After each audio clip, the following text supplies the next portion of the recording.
समय के सर्वश्रेष्ठ उपयोग का चौथा सिद्धांत, यात्रा के समय का अधिकतम उपयोग करें। सफल व्यक्ति ऐसे काम करने की आदत डाल लेता है जिन्हें असफल लोग नहीं करना चाहते।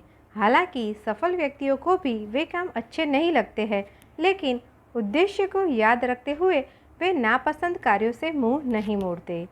E.M. ग्रे। हर सफल व्यक्ति अपने 24 घंटों में ज़्यादा से ज़्यादा उपयोगी काम करना चाहता है। उसकी पूरी दिनचर्या ही समय के सर्वश्रेष्ठ उपयोग पर केंद्रित होती है। माइक मर्डॉक ने कहा भी है, आपके भविष्य का रहस्य आपकी दिनचर्या में छिपा हुआ है। यात्रा आपकी दिनचर्या का एक महत्वपूर्ण हिस्सा है। आज हर व्यक्ति बहुत सी यात्राएं करता है जिनमें उसका बहुत समय लगता है।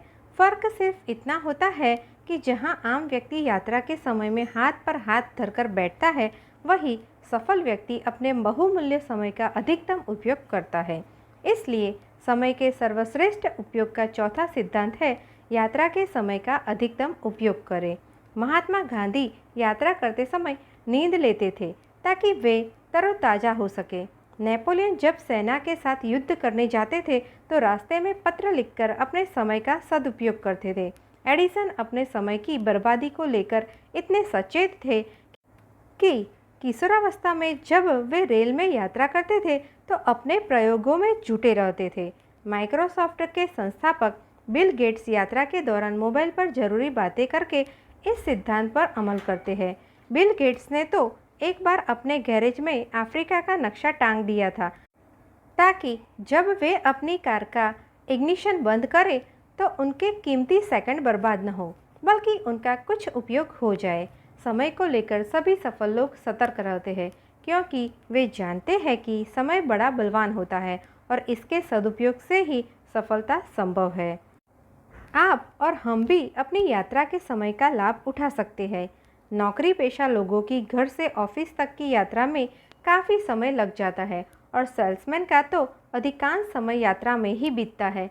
हमें यह जान लेना चाहिए कि अगर हम हर दिन 2.5 घंटे यात्रा करते हैं तो हमारे जीवन का लगभग 10% समय तो यात्रा में ही चला जाता है। इस समय में कोई मूल्यवान कार्य करके आप इसका सार्थक उपयोग कर सकते हैं। इस विचित्र जीवन का एक विचित्र सत्य यह है कि जो लोग सबसे ज़्यादा मेहनत करते हैं, खुद पर सबसे ज़्यादा अनुशासन लाते हैं और किसी लक्ष्य को प्राप्त करने के लिए कुछ आनंददायक चीज़ों का त्याग करते हैं, वही सबसे ज़्यादा सुखी होते हैं। ब्रूट्स हैमिल्टन। देखिए, यात्रा के दौरान ज़्यादातर लोग का तो मोबाइल पर गाने सुनते हैं या फिर अखबार पढ़ते हैं या गपशप करते रहते हैं।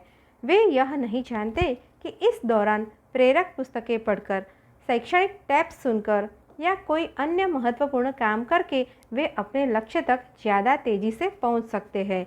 अध्ययनों से पता चला है कि आमतौर पर सेल्समैन का 45% कामकाजी समय यात्रा में गुजरता है।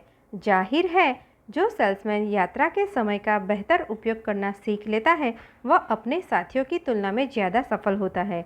इंतज़ार करना किसी को अच्छा नहीं लगता, परंतु कई बार हमें मजबूरन किसी व्यक्ति या बस और ट्रेन का इंतज़ार करना पड़ता है। इसलिए हमारे पास ऐसे छुटपुट कामों की सूची होनी चाहिए जिन्हें हम इंतज़ार करते समय निपटा सकें। यदि हमारे ब्रीफकेस में छुटपुट काम तैयार रहते हैं तो हमें इंतज़ार में कष्ट भी नहीं होगा और हमारा काम भी हो जाएगा। मशहूर ब्रिटिश एस्ट्रोफिजिसिस्ट हरमैन बॉन्डी को इतनी ज़्यादा यात्राएं करनी पड़ती थी कि वे यात्राओं के दौरान अपने ऑफिस का काम निपटा लेते थे। एक बार तो जब एक यूरोपीय हवाई अड्डे पर उनकी हवाई उड़ान में विलंब हुआ तो उन्होंने उस समय का सदुपयोग करते हुए एक रिसर्च पेपर लिख डाला। इसे कहते हैं यात्रा के समय का सदुपयोग। जब आपके मन में किसी काम को करने की प्रबल इच्छा होती है तो समय निकल ही आता है।